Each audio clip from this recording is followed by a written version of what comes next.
స్టాలిన్ సంబంధించినటువంటి చక్కర్లో స్టాలిన్ వేసినటువంటి వలలో వీళ్ళు వాళ్ళ చిక్కిపోయిరేమో అనిపిస్తుంది. కాంగ్రెస్ పార్టీ ఏంది ఇది?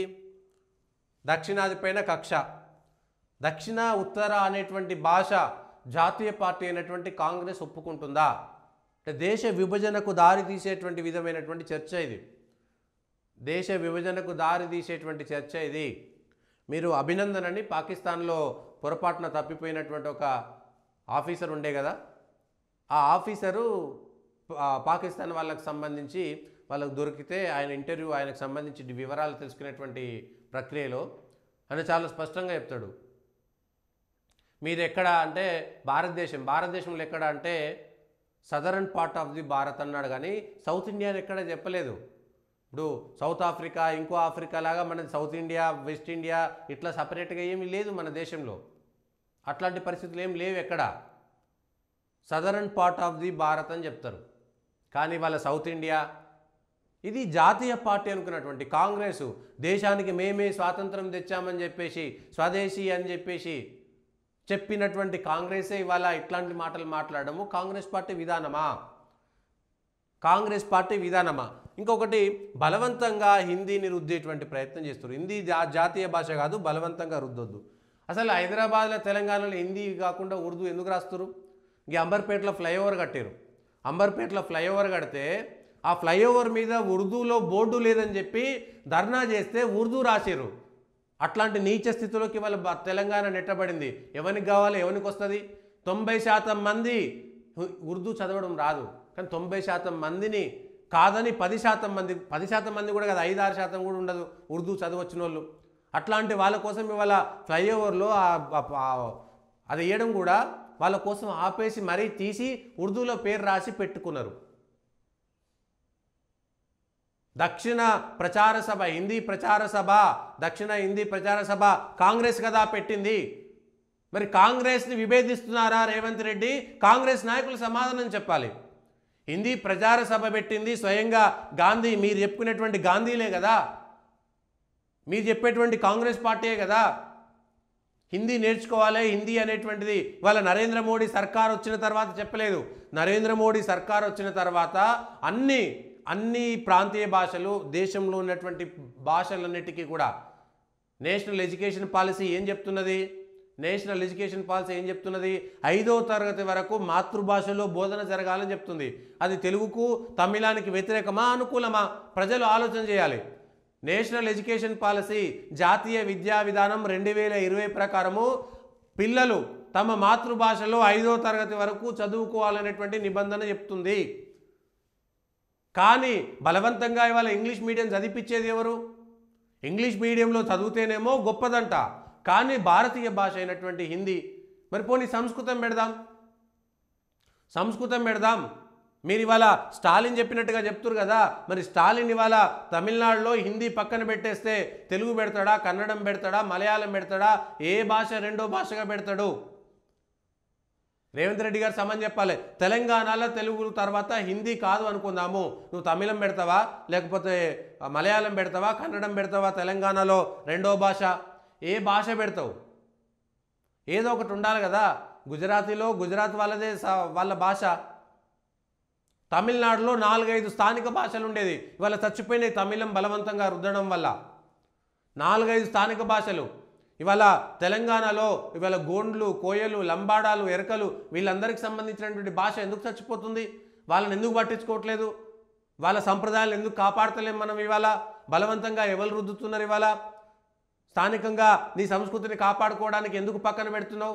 ఎందుకు ఇవాళ ఉర్దూను బలవంతంగా రుద్దుతున్నారు? ఇవాళ ఎందుకు ఉర్దూ కోసం ఇన్ని ఇస్తున్నారు?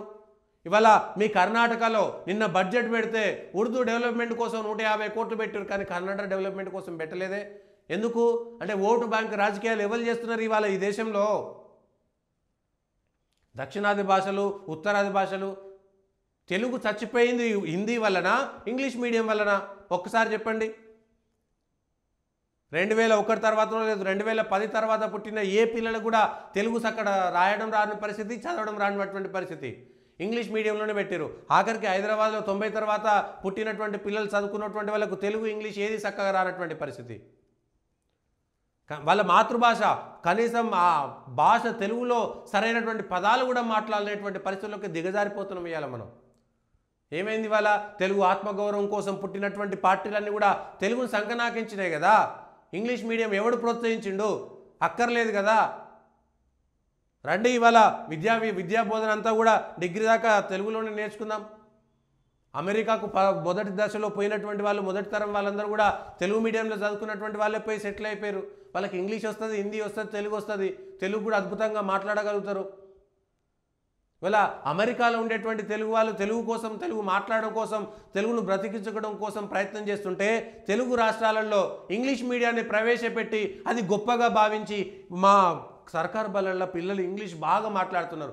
ఇంగ్లీషు జపాన్లో ఎవడు ఇంగ్లీష్ మాట్లాడు, జర్మనీలో ఎవడు ఇంగ్లీష్ మాట్లాడు, చైనాలో ఎవడు ఇంగ్లీష్ మాట్లాడు, ఫ్రాన్స్లో ఎవడు ఇంగ్లీష్ మాట్లాడు, వాళ్ళ దేశాల్లో పోలాండ్లో పాలిష్ మాట్లాడతాడు. ఎవడు వాళ్ళ దేశంలో వాళ్ళ భాషలో డచ్, గ్రీసు వాళ్ళ భాషలే మాట్లాడుకుంటారు. అవసరం మేరకు ఇంగ్లీష్ నేర్చుకుంటారు. సౌదీలలో, గల్ఫ్ దేశాలలో వాళ్ళ భాషే మాట్లాడుకుంటారు. అవసరం మేరకు ఇంగ్లీష్ నేర్చుకుంటారు. ఇంగ్లీష్ ఏదో అంతర్జాతీయ రాజభాషన. మరి అది ఇంగ్లీష్ మీడియంలో ఎందుకు చదువుకుంటున్నాం? సిగ్గుండాలి కదా మన రాజకీయ నాయకులకి. సిగ్గుండాలనా లేదా మన రాజకీయ నాయకులకి? అక్కర్లేదు. మరి ఇంగ్లీష్ కూడా నేర్చుకోవద్దు. వాడు కూడా నిజామైనటువంటి బలవంతంగా ఉర్దూ రుద్దినట్టుగా మనం ఇంగ్లీష్ ఎందుకు నేర్చుతున్నాం? ఇంగ్లీష్ గొప్పదని ఎవడు చెప్పిండు? ఎవడు నేర్పించిండు? మరి దాని విషయంలో ఎందుకు మాట్లాడతలేరు? మీకు తెలుగు మీద అత్యంత ప్రేమ ఉంది కదా, మరి ఆ తెలుగును కాపాడుకోవడానికి మీరు పీకిన పనేంది? తెలుగు ఆత్మగౌరవం కోసం పుట్టినటువంటి పార్టీలు అని చెప్పుకునేటువంటి వాళ్ళు కూడా తమిళనాడుతో మాట్లాడి ఎన్నడైనా 1000కి 2000 తెలుగు పాఠశాలలు మూతపడ్డాయి తమిళనాడులో. ఎన్నడైనా పోయి మాట్లాడిరా? తెలుగును కాపాడిరా? ఒరిస్సాలో బరంపురంలో లేకపోతే రాయగఢ్లోనో లేకపోతే భువనేశ్వర్లోనో తెలుగు వాళ్ళు అత్యధికంగా ఉంటారు. ఉత్తరాంధ్రకు ఆనుకున్నటువంటి అనేక గంజాం జిల్లాల్లో అనేక మంది తెలుగు వాళ్ళు ఉంటారు. అక్కడ తెలుగును బోధించడానికి ఎక్కడైనా ప్రభుత్వాలు ఖర్చు పెట్టాయా? కర్ణాటకలో గుల్బర్గా దాకా, లేకపోతే మహారాష్ట్రలో తెలంగాణ బార్డర్లో ఎప్పుడైనా ఈ పార్టీలు, ఈ ప్రభుత్వాలు తెలుగును కాపాడుకోవడం కోసం, ఎందుకంటే ఒక భాష చచ్చిపోతే దానికి సంబంధించినటువంటి సంస్కృతి, చరిత్ర కూడా నశించిపోతుంది, చచ్చిపోతుంది. ఎందుకు మరి ప్రోత్సహించలేదు? ఇవాళ గోండు భాషను కాపాడడం కోసం, గోండు సంస్కృతిని కాపాడడం కోసం ఏం చేస్తున్నారు? ఇవాళ లంబాడా సంస్కృతిని కాపాడడం కోసం మీరు ఏం చేస్తున్నారు? కోయ, చెంచు వాళ్ళ భాషలు, వాళ్ళకి సంబంధించినటువంటి సంస్కృతిని కాపాడడం కోసం మీరు ఏం చేస్తున్నారు? వాళ్ళ భాషలు, వాళ్ళ సంస్కృతిని కాపాడడం కోసం ఏం చేస్తున్నది వాళ్ళ ప్రభుత్వం? ఇవన్నీ చేయకుండా బలవంతంగా ఎవరి వాళ్ళ రాజకీయం చేసేది? స్టాలిన్ కంటే ఎన్నికలు వస్తున్నాయి, ఆయనకి ఇంకొకటి లేదు, మొత్తం ఆగమైపోయింది. ఇప్పటికే తమిళనాడు మొత్తం విదేశీ మతాల ప్రభావంతో, తమిళనాడులో వాళ్ళేమో ఇష్టానుసారంగా ఇతర మతాలకు సంబంధించినవి అయితే తమిళ సాంప్రదాయం కాదు. మళ్ళా ఏ మతం కూడా తమిళ సాంప్రదాయం కాదు. ఇతర మతాలు తెలుగుకు సంబంధించి కూడా తెలుగు సాంప్రదాయం అంటే ఇతర మతాలు కాదు. కానీ వాళ్ళ అసెంబ్లీ సాక్షిగా అక్బరుద్దీన్ ఓవైసీని పర్మిషన్ అడిగి నేను తెలుగులో మాట్లాడినటువంటి ముఖ్యమంత్రి హిందీని బలవంతంగా రుద్దొద్దని చెప్తున్నాడు. 5 ఎమ్మెల్యేలకు తెలుగు అర్థం కాదని 5 ఎమ్మెల్యేల కోసం నువ్వు వచ్చిరాని ఉర్దూలో, హిందీలో మాట్లాడి వాళ్ళ కోసం మాట్లాడతావు. కోట్ల మంది తెలుగు ప్రజల కోసం తెలుగు వాళ్ళు నేర్చుకోరంట. సిగ్గుపడాల్సింది కాదా? తెలంగాణలో లేకపోతే ఆంధ్రాలో ఉన్నటువంటి వాళ్ళందరూ కూడా తెలుగు నేర్చుకోకపోవడం సిగ్గుపడాల్సింది కాదా? అట్లా నువ్వు బలవంతంగా వేరే ఇతర తెలుగును రుద్దాల్సినటువంటి అవసరం లేదు. కానీ ఒక ఏడాది కంటే ఎక్కువ ఈ నివాసం ఉన్నటువంటి వాళ్ళందరూ కూడా తెలుగు నేర్చుకోవాల్సినటువంటి బాధ్యత లేదా? ఎవరైనా సరే, ఏ పార్టీలో ఉన్నటువంటి ఎమ్మెల్యే అయినా సరే తెలుగు ఎందుకు మాట్లాడరు? తెలుగు ఎందుకు నేర్చుకోరు? వాళ్ళకు తెలుగు ఎందుకు రావట్లేదు? ఇవాళ హిందీ మీడియంలో చదువుకునేటువంటి వాళ్ళకు కూడా తెలుగు ఒక సబ్జెక్ట్ ఎందుకు పెడతలేరు ఇవాళ? ఇగో ఇక్కడ వీళ్ళు మళ్ళీ భాష గురించి, వీళ్ళు దేశం గురించి మాట్లాడేటువంటి ప్రయత్నం అంట వీళ్ళు మాట్లాడుతుంటారు. ఏది తెలంగాణ కోసం మీరు చేసింది ఏంది?